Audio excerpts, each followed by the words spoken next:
கனமழை மற்றும் வெள்ளம் காரணமாக நெல்லை, தூத்துக்குடி மாவட்டங்கள் பெரிதும் பாதிக்கப்பட்டன. இந்நிலையில் நெல்லையில் ஆட்சியர் அலுவலகத்தில் அமைச்சர் உதயநிதி ஏவா வேலு நிவாரணப் பொருட்களை வழங்கி வருகின்றார். நெல்லை காட்சியில் நாம் பார்த்துக் கொண்டிருக்கின்றோம்.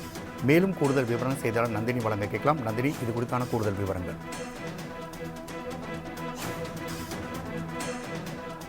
துறை அமைச்சர் உதயநிதி ஸ்டாலின், பொதுப்பணித்துறை அமைச்சர் ஏவா வேலு மற்றும் அமைச்சர்கள் பொதுமக்களுக்கு நிவாரணப் பொருட்களை வழங்கி வருகிறார்கள். அந்த நேரலை காட்சிகளை தற்போது நாம் பார்த்துக் கொண்டிருக்கிறோம். தென் மாவட்டங்களில் பெய்த அதி கனமழை காரணமாக தூத்துக்குடி, திருநெல்வேலி மாவட்டங்கள் கடுமையான பாதிப்பை சந்தித்திருக்கிறது.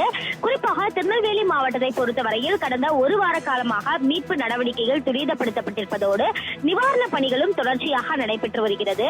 அமைச்சர்கள் தொடர்ச்சியாக களத்தில் இருந்து மீட்பு நடவடிக்கைகளை துரிதப்படுத்தி வருகின்றனர். ஒவ்வொரு மாவட்டத்திற்கும் அமைச்சர்கள் மற்றும் அதிகாரிகள் அடங்கிய குழுவை அமைத்து தமிழ்நாடு முதலமைச்சர் உத்தரவு பிறப்பித்திருந்தார். அது மட்டுமல்லாமல் தூத்துக்குடி மற்றும் நெல்லை மாவட்டங்களுக்கு தமிழ்நாடு முதலமைச்சர் நேரடியாக சென்று ஆய்வு மேற்கொண்டு பொதுமக்களுக்கு நிவாரண உதவிகளையும் வழங்கியிருந்தார். அந்த வகையில்தான் திருநெல்வேலியில் இருக்கக்கூடிய மாவட்ட ஆட்சியர் அலுவலகத்தில் இன்று காலை விளையாட்டுத்துறை அமைச்சர் உதயநிதி ஸ்டாலின், அமைச்சர்கள் ஏவா வேலு, தங்கம் தென்னரசு, மூர்த்தி உள்ளிட்ட அமைச்சர்கள், சபாநாயகர் அப்பாவு உள்ளிட்டோர் பொதுமக்களுக்கு நிவாரணப் பொருட்களை தற்போது வழங்கி வருகிறார்கள். தொடர்ச்சியாக பொதுமக்களுக்கு தேவையான அனைத்து உதவிகளும் செய்து தரப்படும் எனவும் உறுதியளிக்கப்பட்டிருக்கிறது. ஏற்கனவே பார்த்தோம் என்றால் தூத்துக்குடி மாவட்டத்திலும் திருநெல்வேலி மாவட்டத்துக்கு நிவாரண தொகையை தமிழ்நாடு முதலமைச்சர் அறிவித்திருக்கிறார். விரைவில் அந்த நிவாரண தொகையும் வழங்கப்பட இருக்கிறது.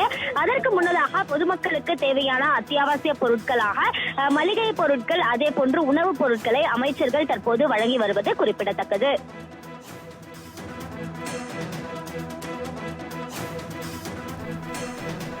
நந்தினி, தகவல்கள்.